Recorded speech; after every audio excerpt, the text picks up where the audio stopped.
कभी बंद नहीं करता है। ऐसे ही बादल होते हैं। बादलों का क्या काम है? समुद्र से पानी लेना, भर करके लाना और तुम्हारे पास उड़ेल देना। बादल क्या करते हैं? समुद्र से पानी लेते हैं और तुम्हें ला करके दे देते हैं। इतना काम यदि सरकार करे तो कितना खर्चा होगा? सोचो। यदि इतना काम, जितना पानी चातुर्मास में, बारिश के मौसम में बादल इस धरती को देते हैं, इस संसार को देते हैं, इतना काम यदि सरकार को करना पड़े, तुम्हें करना पड़े, तो कितना खर्चा आएगा? रात में लाइट नहीं होती है, सूरज नहीं होता है, तो आप अपनी लाइट जलाते हो, प्राइवेट लाइट, मनुष्य के द्वारा बनाई हुई, बिल लगता है। क्या लगता है? बिल लगता है। और सूरज तुम्हें दिन भर प्रकाश देता है, कभी बिल आया? अरे बोलिए ना, नहीं आया बिल? अच्छा, मतलब इतने समय से सूरज प्रकाश दे रहा है और आज तक तुमसे कुछ भी नहीं मांगा उसने।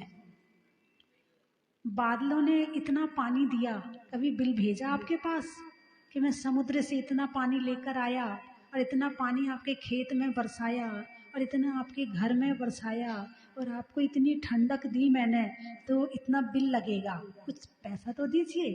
कभी बिल लगा? नहीं लगा। बहुत बढ़िया। ऐसे ही वृक्ष होते हैं,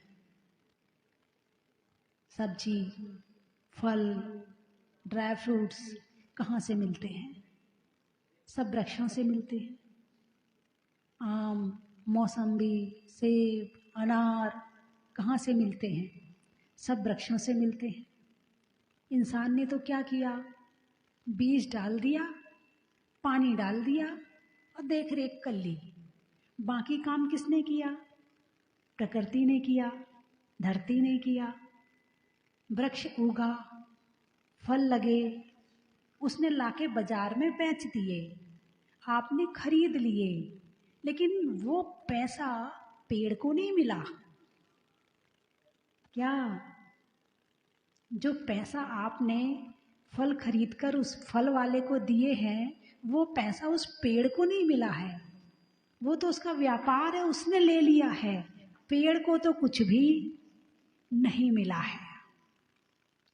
यानी पेड़ ने जो फल दिए हैं वो निस्वार्थ दिए हैं। बादलों ने जो पानी दिया है वो निस्वार्थ दिया है। सूरज ने जो रोशनी दी है वो निस्वार्थ दी है। और हवा ने जो ऑक्सीजन दी है वो निस्वार्थ दी है। और जो प्रकृति हमें सब कुछ दे रही है वो निस्वार्थ दे रही है।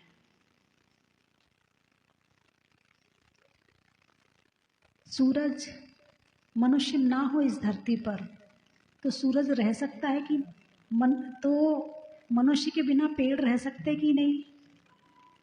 मनुष्य के बिना पेड़ रह सकते कि नहीं?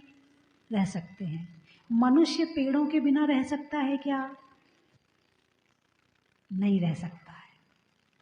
हवा के बिना मनुष्य रह सकता है क्या? और मनुष्य के बिना हवा रह सकती है। मतलब बहुत लोग कहते हैं ना, हम किसी का एहसान नहीं लेते। सुना आपने कभी ये भाषा किसी की सुनी है? किसी के मुंह से सुनी है? हम किसी का एहसान नहीं लेते, हमें नहीं चाहिए उनका एहसान, हम तो अपने आप कर लेंगे, हम नहीं किसी के भरोसे रहते हैं। अरे बिना भरोसे तो तुम्हारी गाड़ी चलने वाली है ही नहीं है। आप देखो, सांस ले रहे हो तो वायु का उपकार है। इस दुनिया को देख रहे हो तो सूरज का उपकार है। भोजन कर रहे हो तो वृक्षों का उपकार है। इस धरती पर रहने को शरण मिली है तो इस धरती का उपकार है। ये कपड़े मिले हैं पहनने को तो वृक्षों का उपकार है।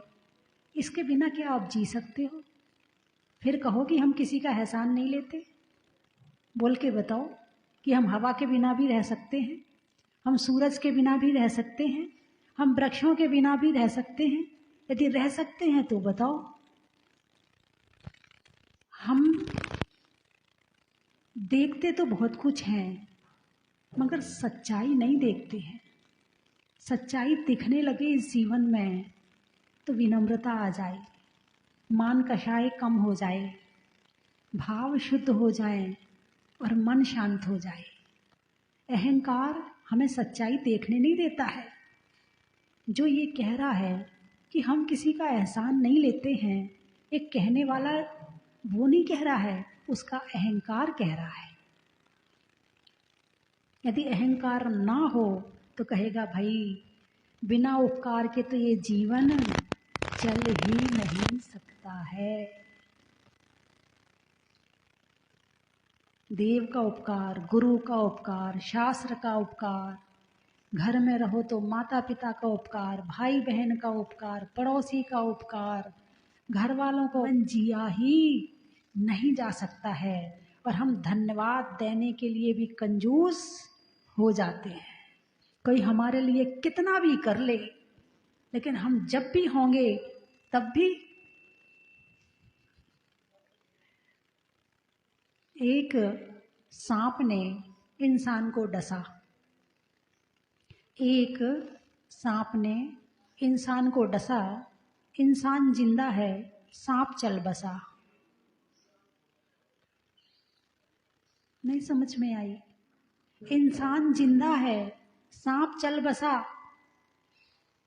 सांप मर गया, इंसान जिंदा है। जहर किसके अंदर है?